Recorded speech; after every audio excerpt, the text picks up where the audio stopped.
추석 연휴 엿새째인 오늘 귀경 차량이 몰리면서 아침 7시부터 서울 방향 정체가 시작될 전망입니다. 한국도로공사는 오늘 지방에서 수도권으로 들어오는 차량이 32만 대로 귀경 차량이 서울 방향으로 집중되면서 강한 정체가 이어질 걸로 보인다고 밝혔습니다. 서울 방향 정체는 아침 7시에서 8시에 시작돼 오후 5시에서 6시 가장 심할 걸로 보고 있습니다. 경부고속도로 서울 방향은 신갈부터 기흥, 옥산부터 서울요금소 구간 중심으로 오후 4시 무렵 극심한 혼잡이 예상됩니다. 영동고속도로 서울 방향은 목포부터 동서천, 서평택부터 광명터널에서 금천 구간까지 정체가 이어질 전망입니다. 길었던 추석 연휴가 반환점을 돌면서 일상으로 돌아가려는 귀경객들로 터미널과 기차역이 종일 북적였습니다. 오랜만에 가족을 만나고 돌아가는 발길엔 아쉬움이 묻어나지만 남은 연휴 동안에도 이동은 계속될 전망입니다. 이성우 기자입니다. 대전역 대합실이 귀경객들로 붐빕니다. 기차 시간에 맞춰 발걸음을 재촉하고 손에는 선물 꾸러미와 짐가방이 하나씩 들려 있습니다. 아직 추석 연휴가 더 남아있지만 이른 귀경길을 택한 사람들이 적지 않은 모습.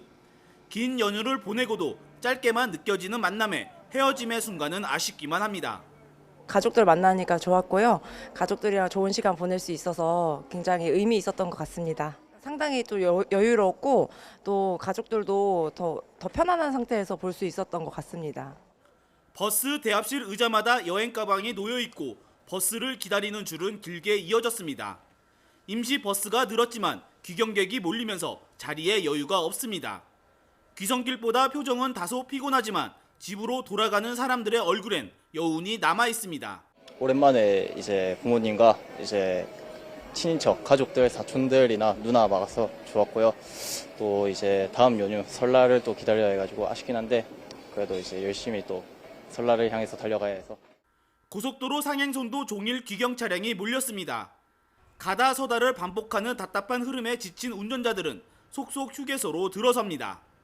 고속도로 휴게소는 장거리 운행에 지쳐 잠시 숨을 고르려는 귀경객들로 북적였습니다. 커피 한 잔으로 졸음을 쫓고 간단한 간식으로 허기를 채우며 남은 여정에 힘을 보탭니다. 귀경객들은 저마다의 아쉬움을 뒤로 한 채 고향에서 얻은 든든한 마음을 안고 다시 각자의 자리로 향했습니다. YTN 이성우입니다. 추석 이튿날인 어제 서울역과 고속버스 터미널도 추억을 한아름 안고 돌아가는 귀경 행렬로 북적였습니다. 긴 추석 연휴도 어느덧 후반부에 접어들면서 아쉬움은 더 클 수밖에 없었습니다. 송재인 기자의 보도입니다. 이른 아침 서울역.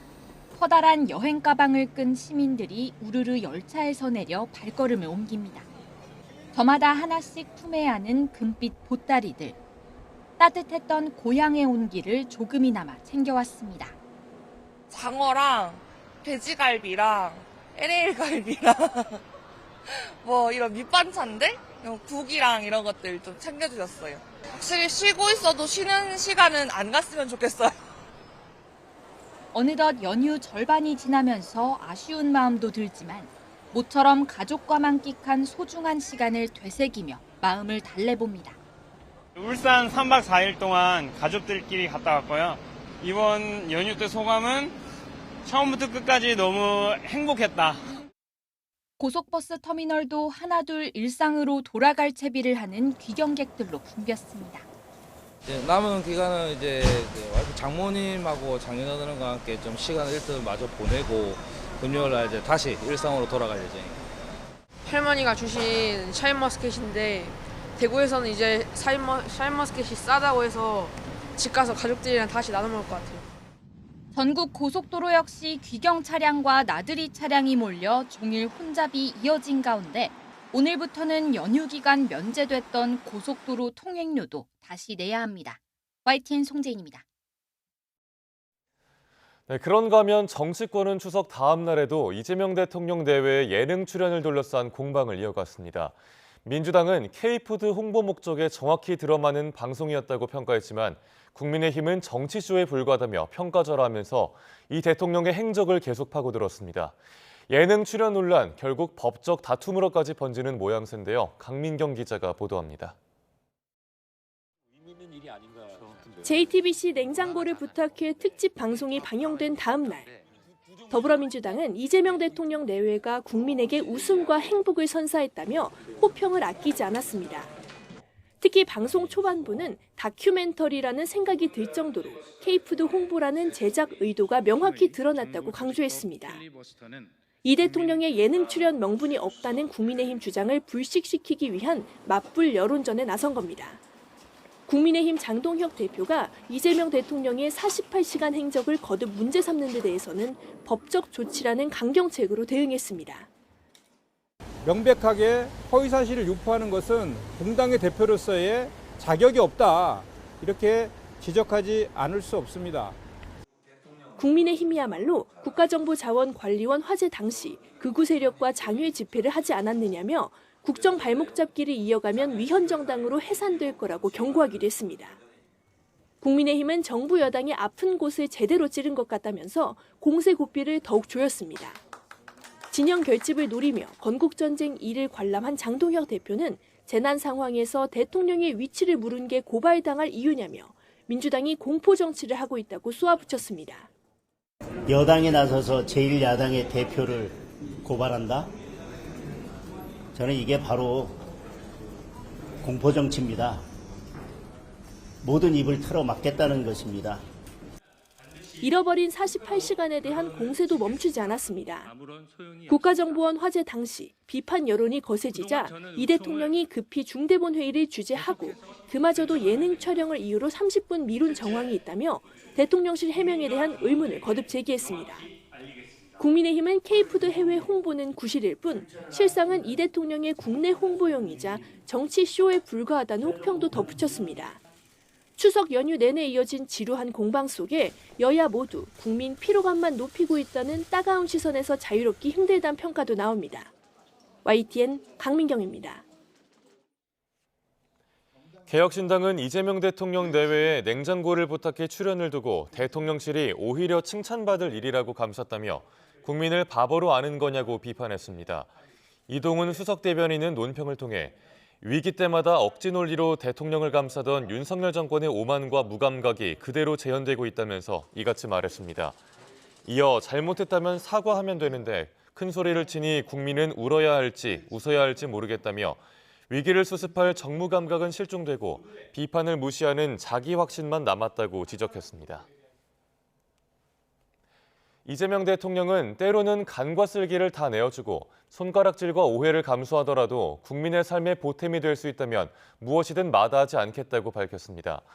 이 대통령은 어제 SNS에 올린 글에서 각자 다른 환경과 상황을 마주하는 국민을 세심히 살피는 것이 대통령의 가장 큰 책무임을 명절을 맞아 다시 새긴다며 이같이 적었습니다. 이어 명절의 즐거움을 온전히 누리기엔 현실이 녹록지 않지만 그럼에도 웃으며 함께 용기를 나누는 시간이었으면 좋겠다고 덧붙였습니다. 이 대통령의 발언은 최근 예능 출연과 국가 전산망 마비 사태를 둘러싼 야당의 비판을 낮은 자세로 감내하겠다는 의미라는 해석이 나옵니다.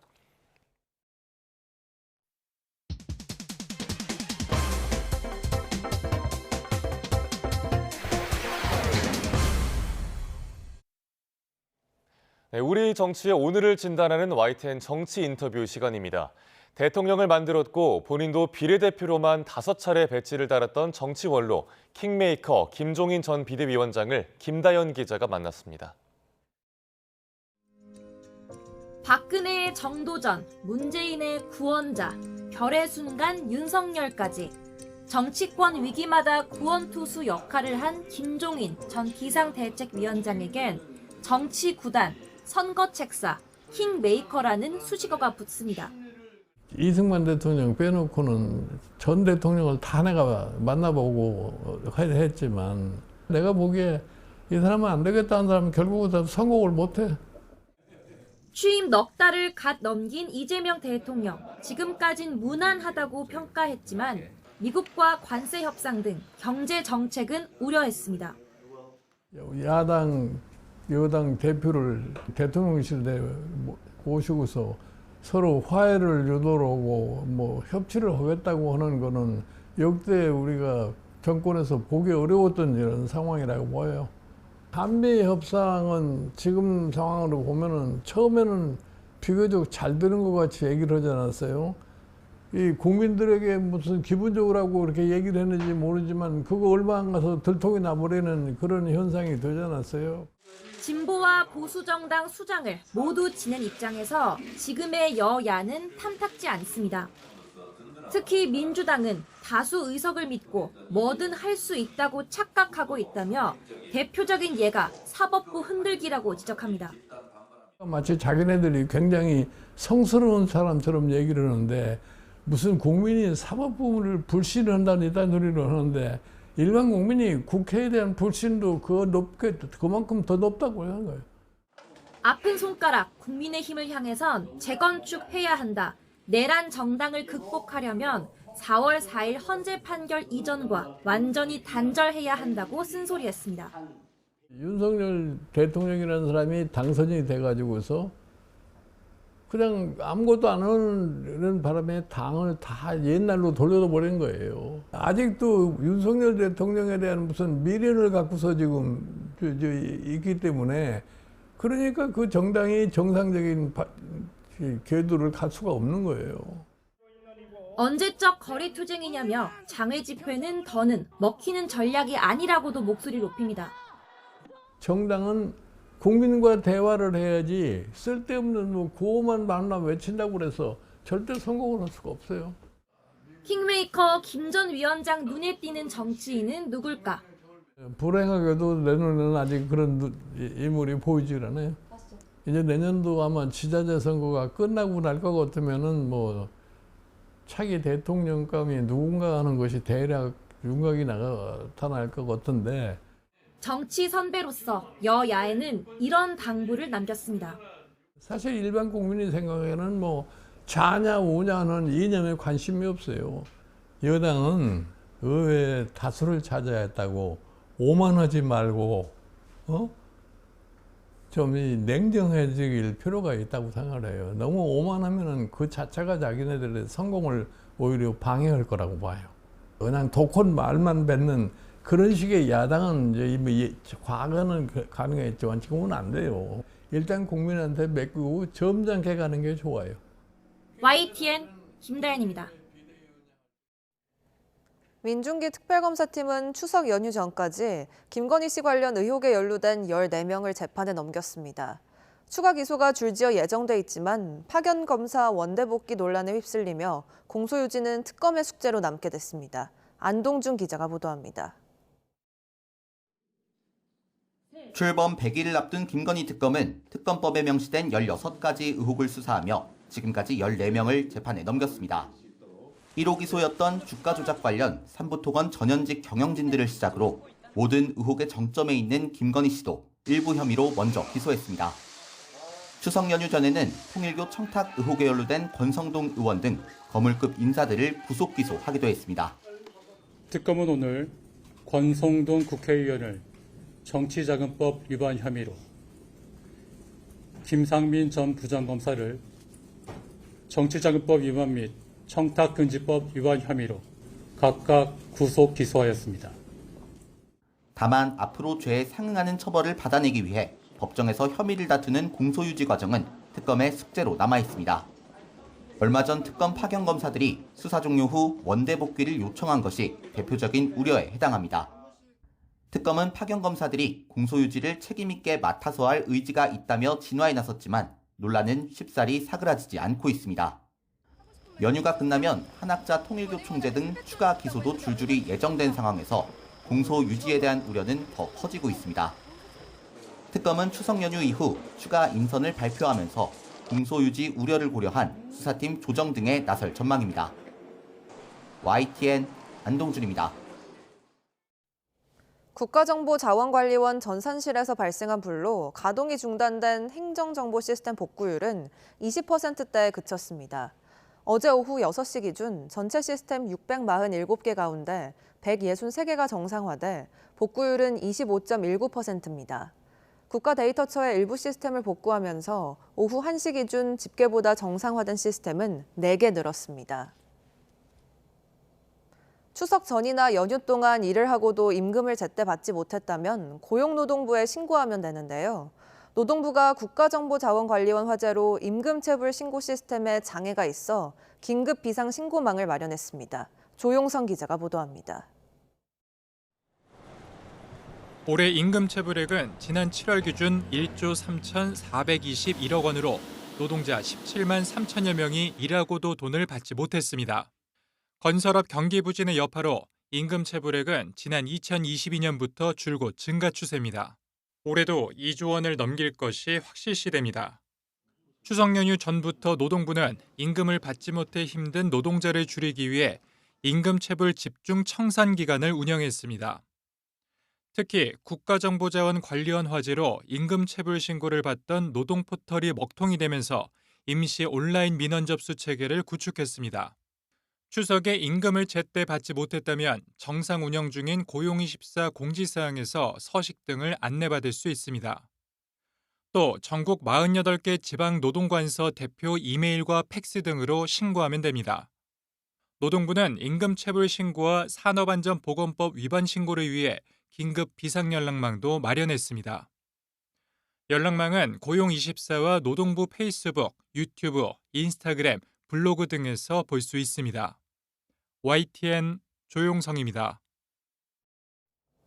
행복주택은 주로 청년과 신혼부부를 위해 LH가 공급하는 공공임대주택인데요. 현재 6개월 넘게 임차인을 찾지 못해 비어있는 집이 14,000여 가구에 달해 공실률이 10%가 넘는 것으로 나타났습니다. 왜 그런 건지 차유정 기자가 알아봤습니다. 경기 양주시의 한 행복주택. 전체가 680가구 규모인데 비어있는 집이 지난달 말 기준 226가구에 달합니다. 지난해 4월 입주를 시작해 1년이 훌쩍 넘었는데도 3분의 1 넘게 공실이 발생한 상황.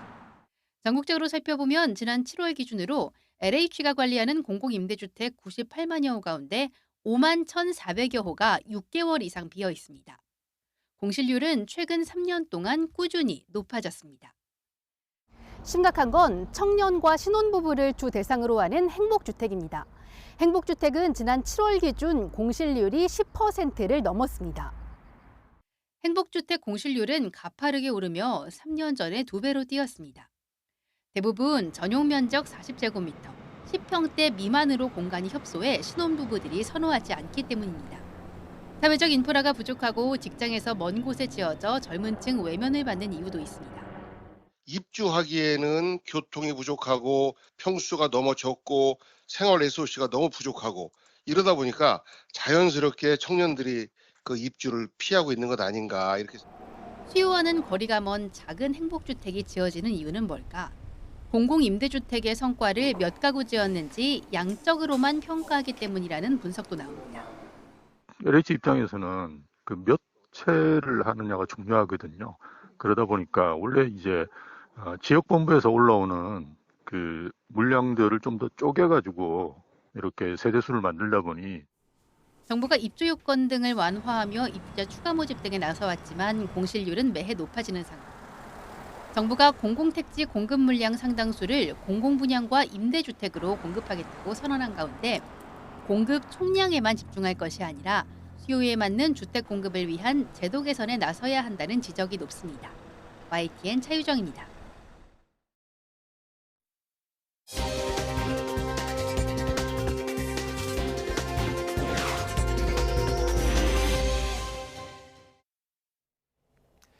다이어트 치료제 열풍이 거세지면서 비슷한 효능을 광고하는 일반 식품 역시 온라인상에 더 자주 등장하고 있습니다. 유사한 모양이나 이름 때문에 의약품과 혼동할 수 있다는 우려가 제기되는데 정작 처벌 수단이 마땅치 않아 입법적 보완이 필요해 보입니다. 김철희 기자가 보도합니다. 꿈의 비만 치료제로 불리며 선풍적인 인기를 끌고 있는 위고비.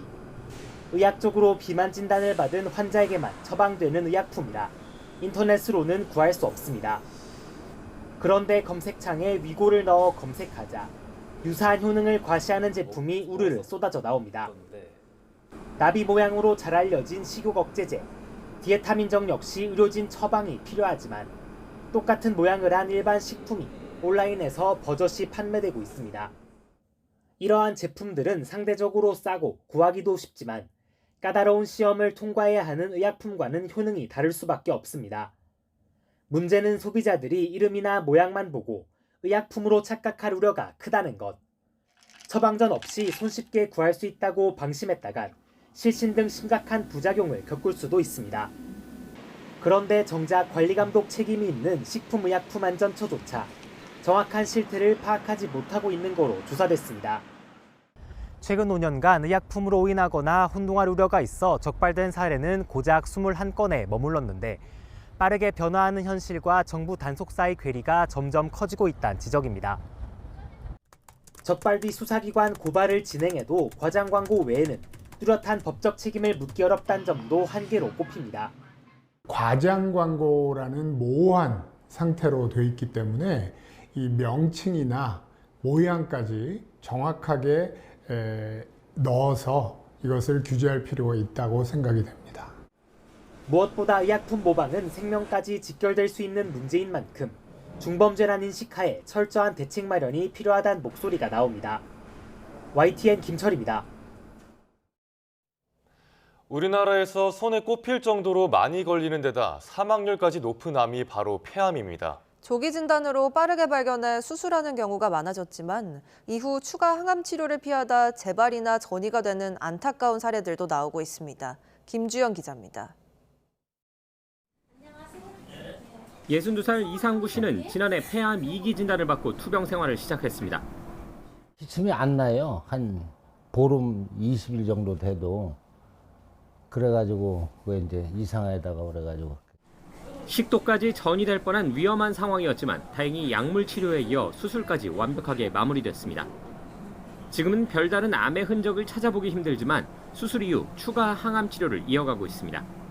깨끗하게 뭐 암세포는 없어졌다고 하더라도 앞으로 어떻게 저거 될지 모르니까는 받는 게 좋다고 그래서. 폐암은 국내 암 가운데 세 번째로 많이 나타나는 대표적인 질병으로 사망률이 전체 1위를 기록하고 있어 환자들에게는 두려운 존재입니다. 최근에는 건강검진 등을 통해 조기 발견할 수 있다 보니 상황이 크게 나빠지기 전에 수술하는 경우도 많습니다. 흡연하는 분들에 대해서는 매년 1년에 한 번씩 폐암 검진용 CT를 찍도록 권장하고 있고, 그랬을 경우에 폐암으로 인한 사망률을 약 20% 정도 감소시킬 수 있다 이제 증명이 되어 있습니다. 문제는 폐 주변으로 모세혈관이 발달한 특징 때문에 한번 발병하면 재발하거나 다른 조직으로 전이되는 경우가 많다는 점입니다. 수술을 받아도 36%는 5년 안에 재발하고 2기 폐암은 50%, 3기 폐암은 최대 80%까지 재발했다는 연구 결과가 나올 정도입니다. 이 때문에 성공적으로 수술이 끝났다고 해도 추가 항암 치료의 필요성은 더욱 커지고 있습니다. 실제 사후 치료까지 병행했을 때 병의 재발이나 사망 위험이 43%까지 줄어든 것으로 나타나기도 했습니다.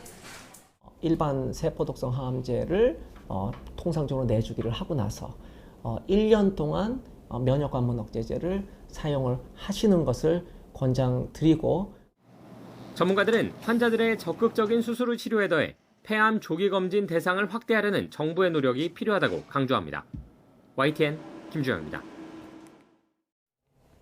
술이 건강에 나쁘다는 인식이 널리 퍼지면서 세계적으로 무알코올 주류 판매량이 크게 늘었습니다. 하지만 음주 일상화를 부추기고 술에 대한 경각심을 무디게 할 수 있다는 우려도 커지고 있습니다. 권영희 기자가 보도합니다. 한때 적당한 음주가 건강에 도움을 준다고 여겨졌지만 최근엔 적게 마실수록 훨씬 건강에 좋다는 연구 결과가 이어지고 있습니다. 이 때문에 무알코올 음료가 매력적인 대안이 됐습니다. 지난해 미국 무알코올 음료 시장 규모는 169억 달러였는데 올해는 10억 달러 이상 늘어날 것으로 전망됩니다. That if I want a glass of wine with my dinner, I don't feel guilty. I can enjoy that glass of wine. But I'll only have one and then let it go. And then maybe go to a non-alcoholic. 대부분 나라들이 알코올 함량이 0.5% 미만이면 무알코올 음료로 분류합니다. 음주에 대한 정서적 거리감이 사라질 수 있는 이유입니다. 사실상 음주 진입 장벽을 낮추는 역할을 합니다. A lot of people would assume that it's people that are sober or in recovery But 94% of the people that purchase these products still drink alcohol. 중독은 강한 자극이 아니라 약한 자극의 반복으로 시작됩니다. 무알코올 음료는 도수가 낮지만 그래도 술이라는 인식을 갖고 이용해야 합니다. Because they are so similar to alcohol, it could be that they actually trigger craving for full-strength alcohol and may lead people to revert back to alcohol use. 무알코올 음료에는 대개 당분이 들어 있습니다. 과도하게 마시면 당분 과잉으로 비만, 당뇨, 대사증후군의 위험이 커질 수도 있습니다. YTN 권영입니다. 미국에 이어 유럽연합이 철강 관세를 50%로 높이며 수입 장벽을 강화하겠다는 방침을 공식화했습니다. 유럽을 최대 철강 수출 시장으로 둔 우리나라는 큰 타격이 불가피할 걸로 보입니다. 권준기 기자입니다. 유럽연합 EU 집행위원회가 새로운 철강 수입 규제안을 발표했습니다. 그동안 무관세로 수입하던 철강 할당량을 절반으로 줄이고 관세는 미국과 같은 50%로 2배 올린다고 밝혔습니다. Cut the tariff-free import quota by 47% from 33 million tons to 18.3 million tons. Introduce a prohibitive 50% out-of-quota tariff. 무역 장벽을 높이는 명분으로 유럽 철강 산업과 일자리 보호를 내세웠습니다. In 2024, 18,000 jobs were lost in the steel sector. That's too many and we have to put a stop to that. 유럽은 트럼프 1기 때 미국 관세에 대응해 철강 산업 보호 방안인 세이프가드를 만들었는데 WTO 규정에 따라 내년 6월 강제 종료를 앞두고 더 강력한 조치를 들고 나온 겁니다. 시행 시기는 빠를수록 좋다며 조기 시행 의지를 드러냈습니다. 한국 수출에는 빨간불이 켜졌습니다. EU는 미국보다 한국 철강을 더 많이 사들이는 최대 수출 시장이기 때문입니다. 이미 무관세 할당량을 꽉 채우고 있는 만큼 치밀한 협상 전략이 필요해 보입니다. The numbers could be different. It would be result of these bilateral negotiations. 미국의 철강 관세 인하를 요구하고 있는 EU는 새 규정안이 미국을 상대로 협상 지렛대가 될 거란 기대감도 내비쳤습니다. YTN 권중입니다. 최근 트럼프 미국 행정부가 전문직 비자, H-1B 비자의 수수료를 무려 100배나 올려서 논란이었죠. 사실상 인도를 겨냥한 조치였지만 정작 미국 기업들과 의료계가 타격을 입는다는 반발이 커졌는데요. 봉합에 나섰지만 혼란만 키우고 있다는 지적이 나옵니다. 김선중 기자의 보도입니다. 지난해 미국에서 전문직 비자인 H-1B 비자를 받은 사람은 인도 출신이 28만 명으로 전체의 71%를 차지합니다. 중국이 그 다음이지만 4만 6천 명으로 12%에 불과합니다. 결국 전문직 비자 수수료 인상은 사실상 관세 협상에서 트럼프 대통령과 갈등을 빚은 인도 정부를 직접 겨냥한 조치입니다. The country would rather not have to pay $100,000, but they'd rather. How do you do that? You hire Americans. So there's an incentive to hire American. 하지만 수수료 인상으로 정작 발등에 불이 떨어진 건 미국 의료계입니다. 현재 미국 의사 4명 가운데 1명은 해외에서 의대를 졸업했는데 이 중 인도 출신이 23%에 달합니다. 대부분 H-1B 비자로 들어와 의료진이 부족한 지역에서 활동하는 경우가 많습니다. 당장 의료진 수급에 비상이 걸린 미국 병원협회가 항의하고 나서자 백악관은 의사의 경우 예외를 인정할 수 있다고 한 발 물러섰지만 추가 대책은 여전히 불투명합니다. Proclamations, how in the H-1B proclamation in particular would upend the lives of real people in communities all over the country. And it's also clear that in particular that H-1B proclamation was done in an incredibly haphazard and irresponsible way. 여기다 구글이나 아마존 같은 주요 미국 기업들의 볼멘 소리도 작지 않아서 제외 대상이 더 늘어날 수 있다는 전망도 나옵니다. 결국 인도를 겨냥한 트럼프의 비자 공격은 별 효과도 없이 미국 내 혼란만 키울 것이라는 지적입니다. YTN 김선중입니다. 미 국방부 인도태평양 차관보 지명자가 한국군의 역량으로 중국 억제에 기여할 수 있다고 말했습니다. 중국의 서해 활동을 한국을 겨냥한 것으로 규정했고 타이완에는 국방비 대폭 증액을 촉구했습니다. 워싱턴에서 신윤정 특파원이 보도합니다. 지난 6월 도널드 트럼프 미국 대통령은 한국계 존노 미 국방부 동아시아 담당 부차관보를 인도태평양 안보 담당 차관보로 지명했습니다. 미 연방상원 군사위원회 인준청문회에 제출한 답변서에서 노 지명자는 한국은 대북 억제에 집중해야 하지만 대중국 억제에도 기여할 수 있는 역량이 있다고 밝혔습니다. 중국의 군사적 위협이 현실화할 경우 미군은 물론 한국군도 일정 부분 역할을 해야 한다는 점을 강조한 것으로 풀이됩니다. 이어 서해에서 중국의 활동은 한국을 위협하려는 목적으로 보인다며 한미 공조로 적절히 대응할 것이라고 밝혔습니다. 노 지명자는 청문회 현장에서도 지역 안보에 대한 동맹국의 역할을 강조했습니다. We need to make sure that our allies and partners in the region are doing more, are spending more, and are doing their part, including Japan, including Australia, Republic of Korea, Taiwan. 노 지명자는 인도 태평양 지역에서 미국의 최우선 순위는 여전히 가장 심각한 위협으로 남아있는 중국 억제라고 강조했습니다.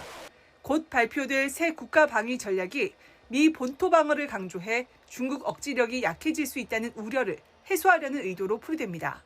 I will be the biggest advocate to my leadership in the department to making sure that we have all the resources we need to strengthen deterrence in the Indo-Pacific. 새 국방 전략에는 중국의 타이완 무력 장악을 억제하기 위한 구체적 개입 방침이 포함될 것이란 전망이 나오고 있습니다. 여기에 유사시 주한미군의 이동 배치와 함께 한국군의 역할까지 담길 것인지 주목됩니다.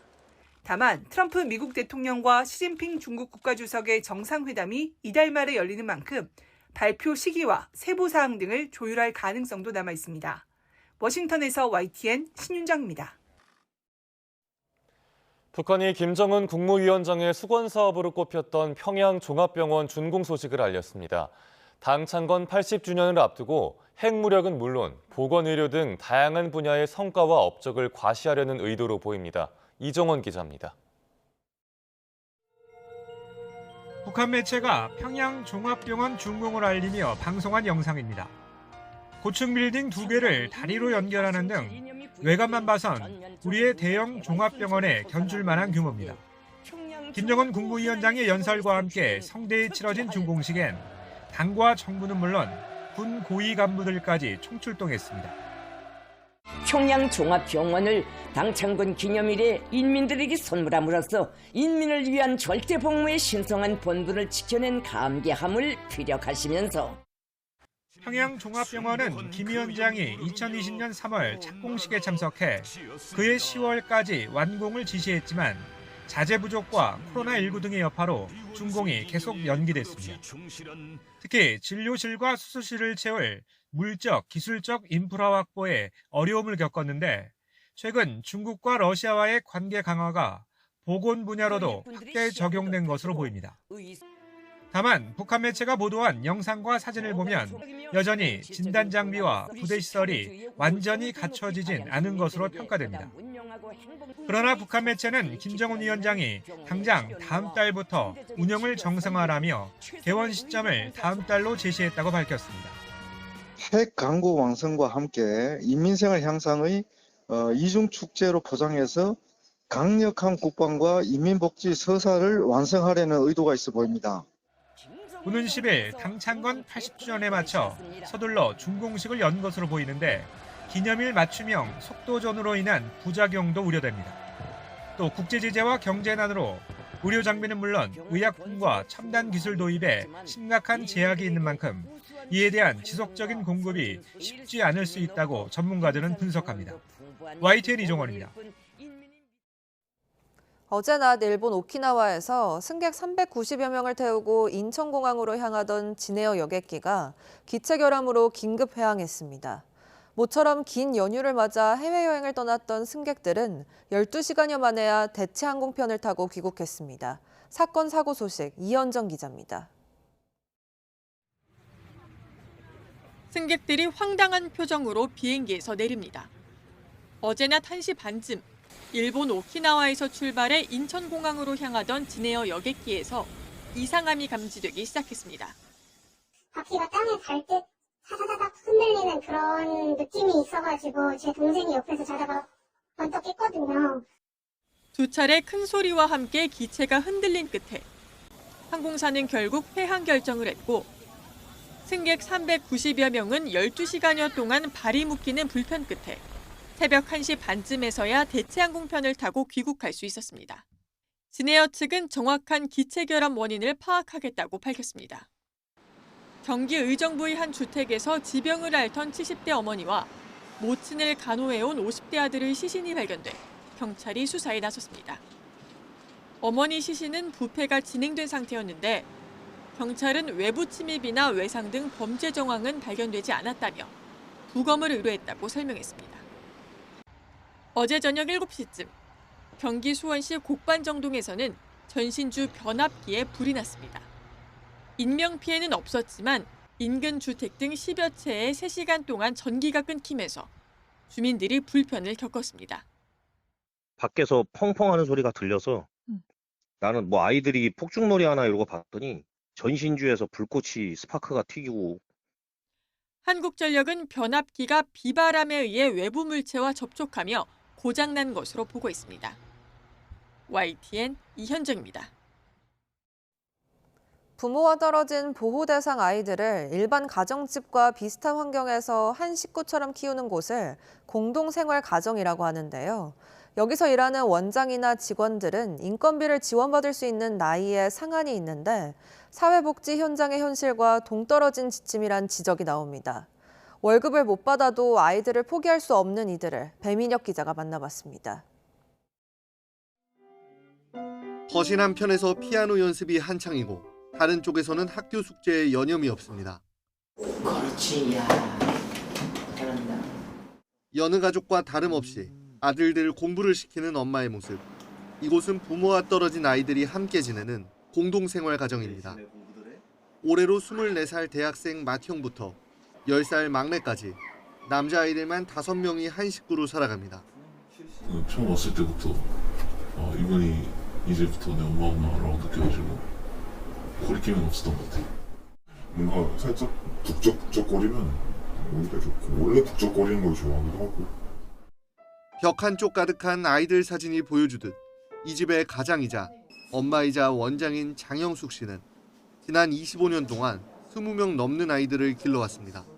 저는 360일 지금 25년째 한 번도 밖에 가서 자고 온 적이 없어요. 여기가 집이니까. 그런데 아이를 돌보느라 시간 가는 줄 몰랐던 장 씨에게 요새 큰 고민이 생겼습니다. 사회복지시설 원장은 65살, 종사자는 60살이 넘으면 정부에서 인건비를 지원하지 않는다는 지침에 따라 지난해부터 월급이 끊겼기 때문입니다. 아이들 앞으로 나오는 지원금과 약간의 후원만으로는 부족해 그동안 자신의 돈을 보태 시설을 운영해온 터라 갈수록 살림은 허덕입니다. 좀 황당하더라고요. 돈도 안 나와. 뭐 또 안 준대. 들어오는 건 없고 그때 애들 엄마 뭐 사줘 뭐 하면 예전처럼 이렇게 탁탁 주지 못하고. 새로 원장을 맡을 사람도 구해지지도 않는 상황인데 이런 고민은 장 씨만의 문제가 아닙니다. 장 씨가 운영하는 예담의 집에서 차로 1시간 거리에 있는 또 다른 공동생활 가정도 원장이 65살이 넘어가며 비슷한 어려움에 빠졌습니다. 외면하고 있다라는 게 관심을 못 받고 있다라는 게 조금 실망스럽고 좀 섭섭하지요. 내 노동의 대가도 없고 아이들 먹이랴 공부시키랴 하루하루가 빠듯하지만 이미 아픔을 겪은 아이들을 포기할 수 없다는 절박함이 더 큽니다. 저는 놀이터에서 큰아빠랑 뛰어노는 게 좀 가장 재밌는 것 같아요.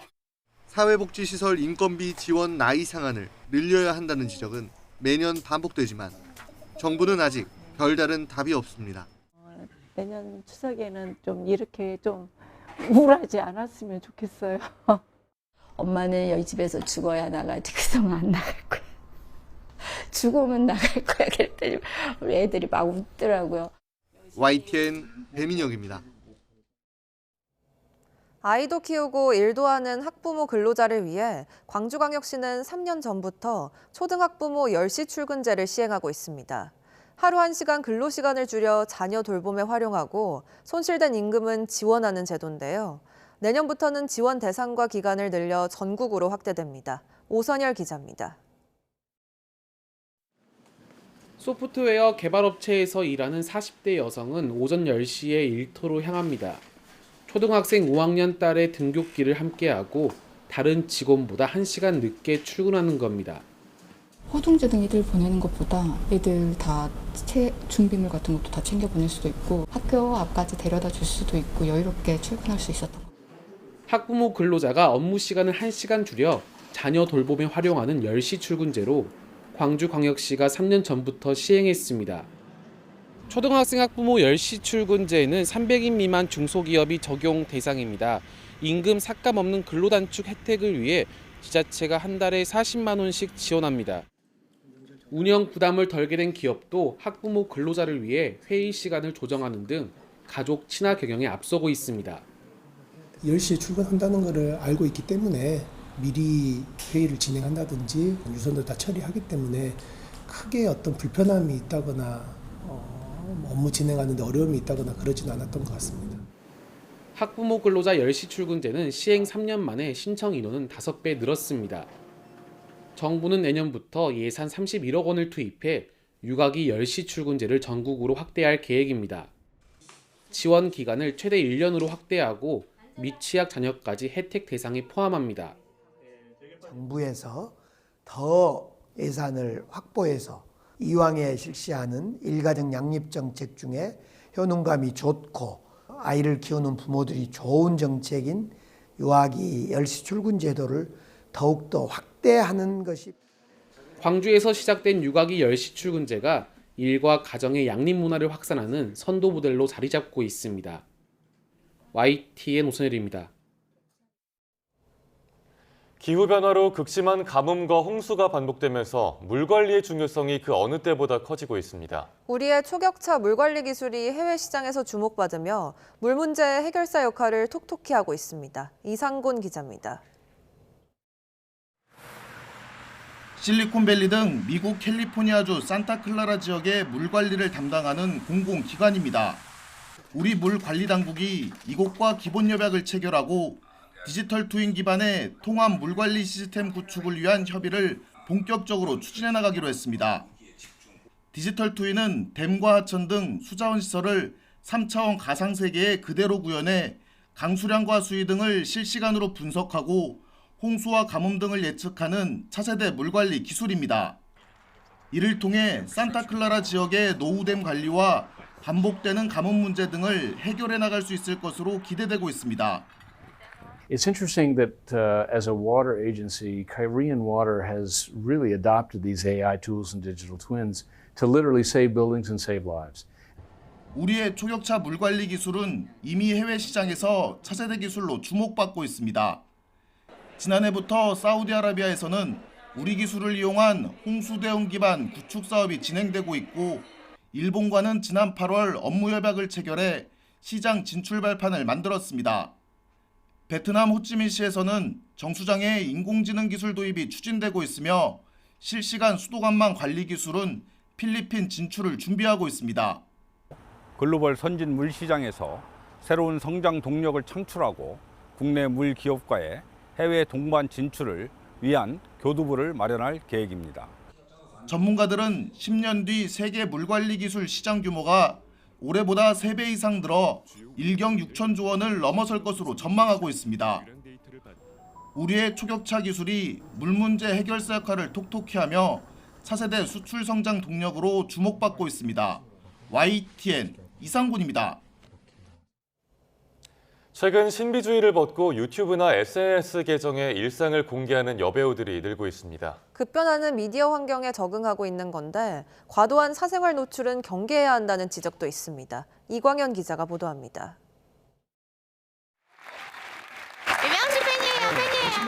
베니스 국제영화제 초청작 어쩔 수가 없다의 주인공이자 배우자인 이병헌의 일정에 이민정이 동행해 직접 촬영한 콘텐츠입니다. 솔직한 입담으로 일상을 공유하며 구독자 43만여 명을 보유한 이민정은 얼마 전 자신의 이름을 건 예능 프로그램에도 출연했습니다. 밖에서 나가서 생활을 하다 보면 조금 더 스튜디오보다는 더 자연스러운 그냥 모습들이 나오지 않을까.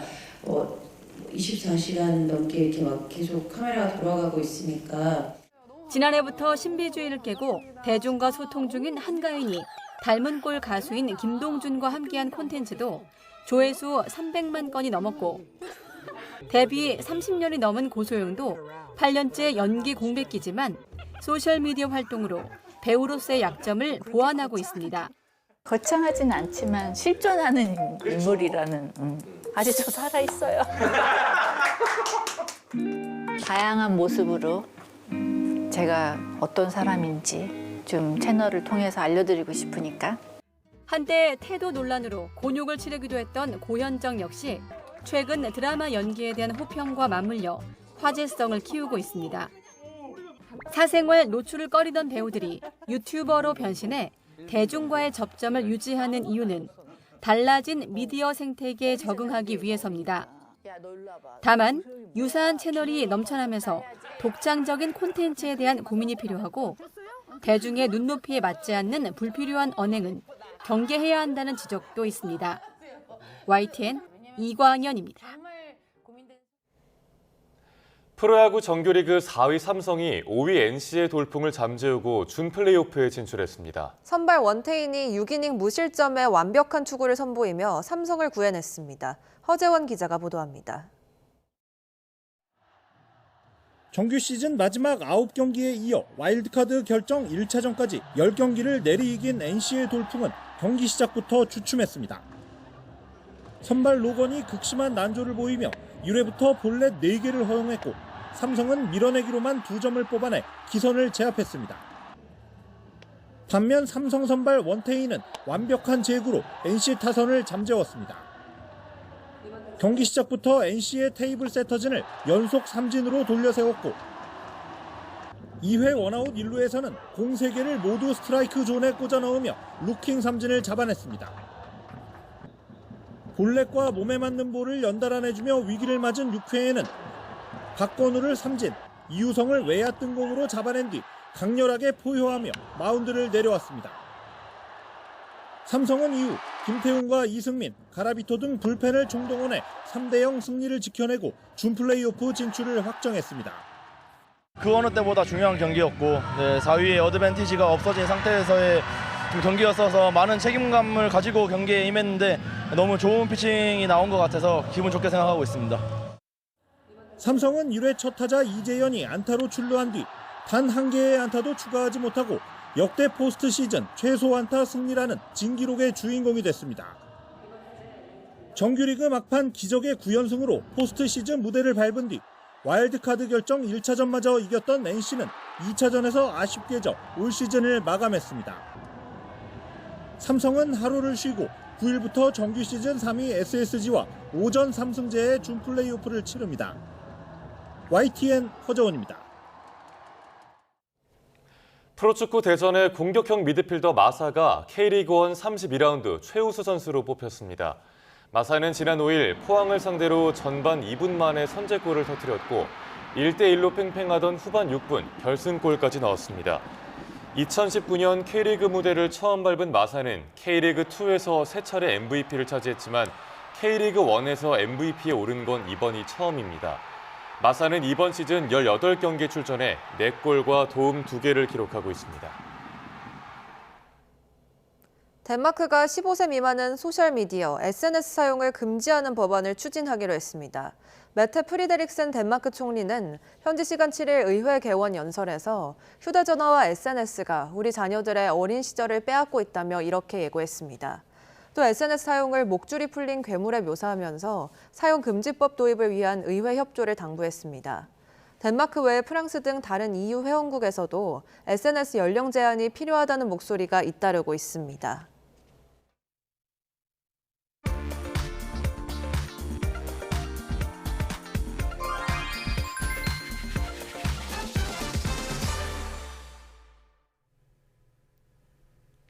어느덧 추석 연휴도 중반부에 접어들었습니다. 오늘도 어제와 마찬가지로 귀경길 이동량이 주를 이루겠는데요. 특히 오후 5시와 6시 사이에는 최대 정체가 이어지겠고 이 정체는 내일 새벽 한두 시는 돼야 풀릴 것으로 보여서 여유 시간 넉넉히 두시기 바랍니다. 어제 같은 이 시간대는 정체가 조금씩 살펴졌었는데 오늘은 아직까지 뚜렷한 정체가 시작되진 않았습니다. 충청 이남과 이어지는 길들 모두 다 수월하고요. 강원권과 오가기도 무난한 상태입니다. 다만 청주 영덕선 영덕 쪽으로는 돌발 상황이 있습니다. 1차로 쪽에서 사고 처리하는 만큼 2차로 쪽으로만 아주 조심히 통과해 주셔야겠고요. 이번 추석 연휴 내내 기상 상황이 많이 좋지 않습니다. 지금도 대관령 일대는 안개까지 자욱한 만큼 시야 확보 어려우니까 안개등 활용 잘해 주셔야겠고요. 곳곳 노면 미끄럼 사고를 대비해서 감소까지 챙겨주시기 바랍니다. 25번 논산 천안선은 최대 정체 시간대 연무 나들목과 정안 나들목 지나기가 가장 힘겹겠고요. 이뿐만 아니라 1번 경부고속도로도 남청주와 옥산 중심의 정체가 극심하게 이어지겠습니다. 어제 15번 서해안고속도로 상황도 많이 힘겨웠습니다. 오늘도 마찬가지로 이 정체가 전북 지역에선 동군산, 또 충청권 안쪽에선 당진 중심으로 이어질 것으로 보여서 이동에 참고하시기 바랍니다. 전좌석 안전띠도 잊지 마시고요. 고속도로 교통방송이었습니다.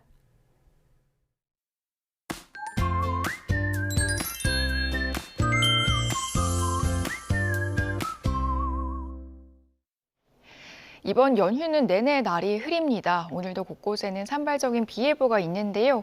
수도권을 제외한 전국에 5에서 20mm의 비가 지나는 곳이 있겠습니다. 양은 많지 않지만 귀경길 미끄럼 사고 조심하셔야겠습니다.